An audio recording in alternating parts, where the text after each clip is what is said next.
Hey there, Salina here, and it has been almost 6 months since my son's surgery and 5.5 months that he has been in his helmet, so I thought I would do an update. And also at the end of this video I will talk a little bit about some of the allergies that we think that he may have, which is unrelated to the helmet, but I thought I would put that in this video also.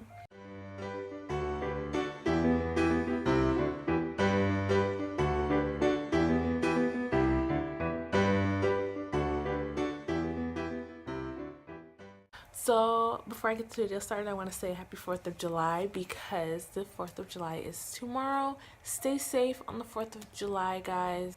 So my son is sleeping and I figured I would just go on ahead and do this video because he's all over the place in them anyways. So what I will do is I will insert, like right here, I will insert like videos and clips and stuff throughout this video of him so that you can see how he is in his helmet and how he's adjusted to it and all that stuff. If you would like to know why my son is in a helmet or see any of the other updates that I have done regarding the subject, there is actually a whole playlist that I have on them, so I will link that down below, and I will also put a link up in the card so you can check that out if you would like to. So I think it's been a minute since I've done an update video, so that's why I'm deciding to do this now, to update you guys on his progress and when he may possibly be getting a new helmet and all that stuff, and to talk about the issues that we were having with the helmet now and how those are going. So as of right now, we are pretty much having no issues with the helmet whatsoever. We were having issues with redness before, and I think there's like a little bit of redness still on the back of his head, but it's no longer really a big deal. It's just a small amount. The back of his head had actually like really like balded. There was no hair there whatsoever, but the hair is actually starting to grow back on the back of his head, so it's really exciting.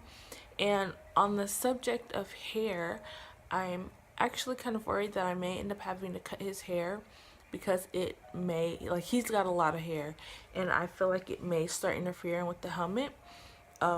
His right now, whenever we put on the helmet, because his helmet is two parts, so it goes on like this, there's always like a little strip of hair that you can tell was like in between the two pieces of the helmet. So because of that, it may start his hair may start interfering with the helmet. I'm not sure, so we may have to cut it in the future. I don't know. I really don't want to. I love his hair, but it's, if the orthosis says that we need to, then we'll have to do that. And I really wanted to like braid up his hair or twist it up or something because his hair gets tangled a lot, but I can't do that because of the helmet, and that will interfere with the helmet. And then he also has cradle cap still. It's a huge amount of cradle cap that is really starting to build up in his head, and I actually think that that's the reason why we've been having the issues with him scratching. So I don't know if I should ask his doctor about it or not. I think I will if it doesn't go away by his next doctor's appointment, because I think there is a kind of cradle cap that can be caused by yeast, and maybe that's why he keeps getting it back. I'm not exactly sure, and that may also be the reason why it's itching, because I've read that cradle cap is not supposed to hurt.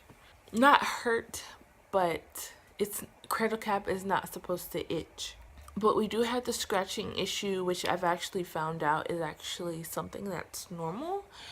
There are like other kids in the helmet where as soon as their helmet comes off, all they want to do is scratch their head. So it's not, even if it's not the cradle cap that's causing him to itch, it's something that is normal. Developmentally, the helmet isn't affecting him any. He can stand on his own for a few seconds, but he doesn't have the confidence to continue to do it. So as soon as you let him go, he'll just plop down. He won't even try to stand. But developmentally, the helmet isn't affecting him any at all. We had an appointment with the surgeons, I believe it was back in May or the end of April, somewhere around there,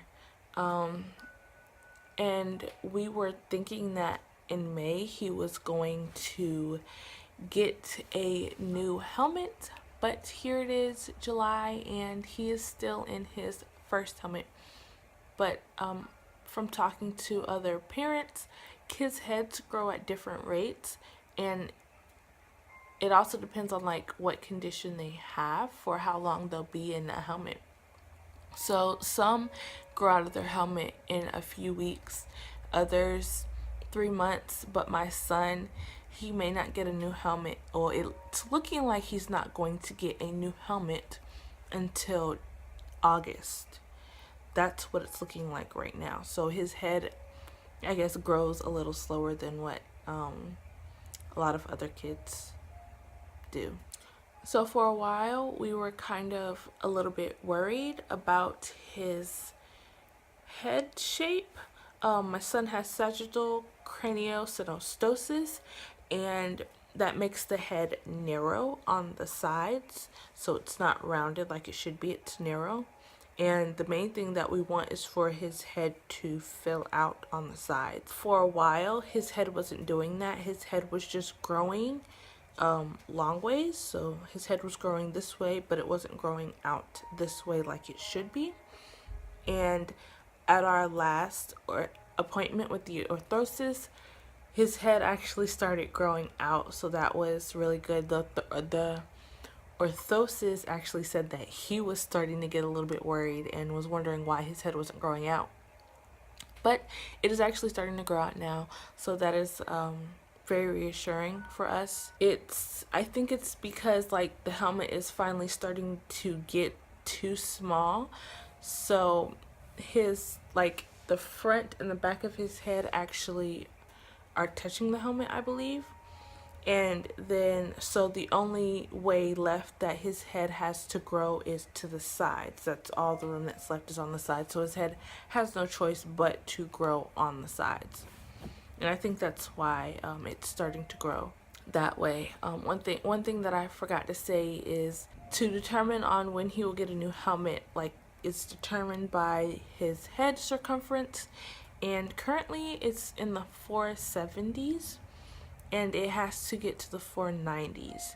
So I guess that's going to be it for the helmet part of this update. I wanted to update you guys on his possible allergies. If you've watched my other videos, you've seen that my son actually has this giant red spot on his cheek, and he's always had eczema probably since he was about 1 month old.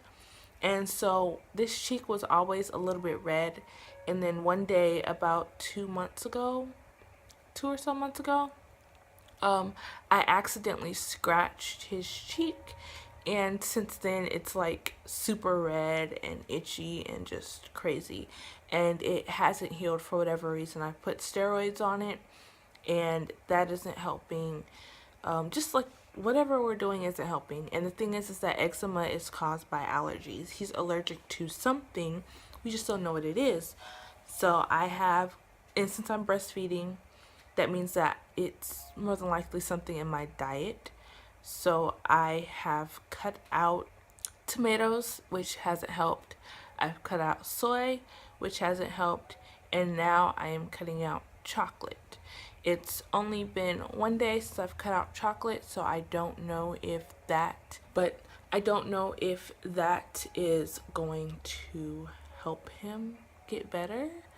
I hope there's something else that he's allergic to other than chocolate, because I am addicted to chocolate. But if it is chocolate that he's allergic to, then I will do what I need to do in order to help him get better.